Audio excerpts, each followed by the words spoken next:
Ny fivoriana lehibe notariany Ramatoa ben'ny tanàna Lalora Valomanana natao tato amin'ny Braony commune urbaine Antananarivo androany dia niatsona an'ireo tompon'andraikitra rehetra mpitantana eto Antananarivo renivohitra, zany hoe ireo délégué isaky ny arrondissement tonga teto daholo araka ny hitanareo teo niaraka tamin'ireo tompon'andraikitra dia nitale rehetra ato amin'ny commune urbaine Antananarivo, miaraka amin'ny mpiara-miasa akaiky amin'ny Ramatoa ben'ny tanàna rehetrarehetra ary anisan'izany ny mpanolontsaina manokany lehibean'ny ben'ny tanàna dia Andriamatoa Marc Ravalomanana. Ny zava-dehibe nodiniana mba tsy lazako hoe ny zavatra tokana nodiniana atao dia ny hoe inona no ezaka atao sy tsy maintsy atao hanamafisana ny ady zay efa natao ary tsy maintsy tohizana hanatsarana ny tanàna eo amin'ny lafin'ny fanadiovana. Dia nisy hetsika zay fanomanana teo aloha ohatra dia ny fanadiovana ny tsenany Anosibe androany ihany satria efa nomanina tamin'ny herinandro lasa izy io dia nidina teny mitsendrana Anosibe ny iraka ny ben'ny tanàna nanao an'izany fanadiovana zany niaraka tamin'ireo mpivarotra rehetra ny toerana sy ny tompon'andraikitra ao amin'ny arrondissement miandraikitra an'izany ao amin'ny faritra faefatra. Ny zavatra nitsapa rehefa nifampidinika ireo mpitantana rehetra ato amin'ny commune sy ireo amin'ny délégué ny arrondissement enina, ny zavatra tsapa dia hoe niezaka atao tsara ary tsy maintsy atao zany amin'ny fanadiovana ny tanàna fa misy olana lehibe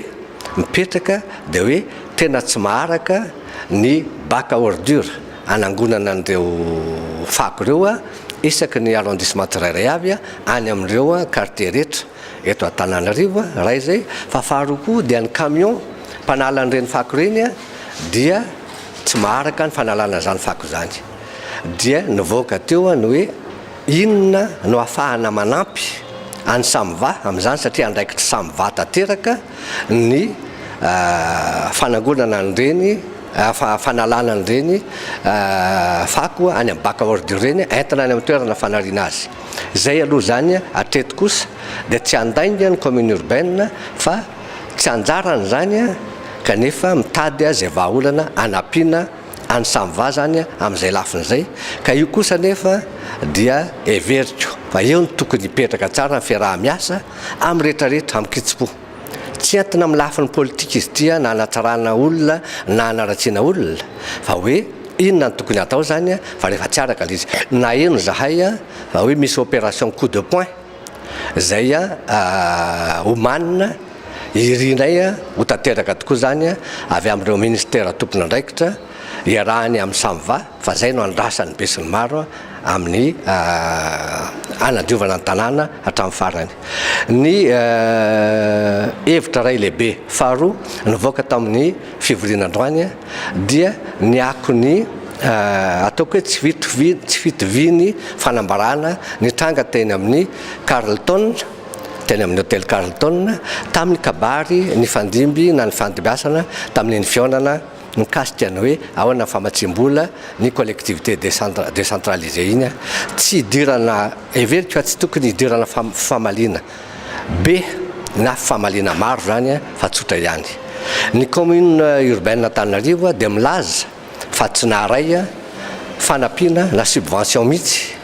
na tamin'ny 2015 na tamin'ny 2016 hatramin'ny nahatongavany Ramatoa Lalora Valomanana ben'ny tanàna teto Antananarivo. Nanontanianay izahay mpiara-miasa amin'ny akaiky nanontanianay ny tompon'andraikitra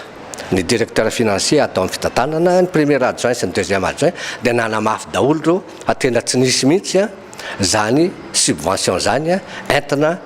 manampy ny commune urbaine Antananarivo avy any amin'ny ministère ny atitany sy ny fitsinjaram-pahefana ka mba ampisava ny aya sy mba hialana amin'ny aya tsy havanana dia nangatahany ireo tompon'andraikitra ato amin'ny commune urbaine Antananarivo ny hoe raha ohatra nisy tokoa zany subvention zany dia avay ny pirofo milaza fa nisy tokoa ny mandatement nanaovana zany na raha ny ordre de virement mikasika an'izany fa ny commune urbaine Antananarivo hatramin'izao araka ny profo naseho anay seho am-pelatananay amin'ny maha-piara-miasa anay rehetra ireo amin'ny ramatoa ben'ny tanàna Laura Valomanana dia manamafy fa tsy nisy zany subvention avy amin'ny fanjakana zany ary araka ny heninay azy dia mbola maromaro amin'ireo commune urbaine na commune rurale manerana Madagasikara mbola tsy nahazo an'izany subvention zany koa na tamin'ny 2015 tamin'ny 2014 na tamin'ny 2014 na 2017 zay tsy resaka na dia fantatray azy satria olona mpiara-miasa avy any amin'ireo commune maro ireo no niteny an'izany tsy anjaranay no manamarina na mandiso an'izany fa nangatahan'ireo mpiara-miasa rehetra ato amin'ny commune urbaine Antananarivo zany dia hoe raha nisy tokoa zany dia aoko menanay ny profo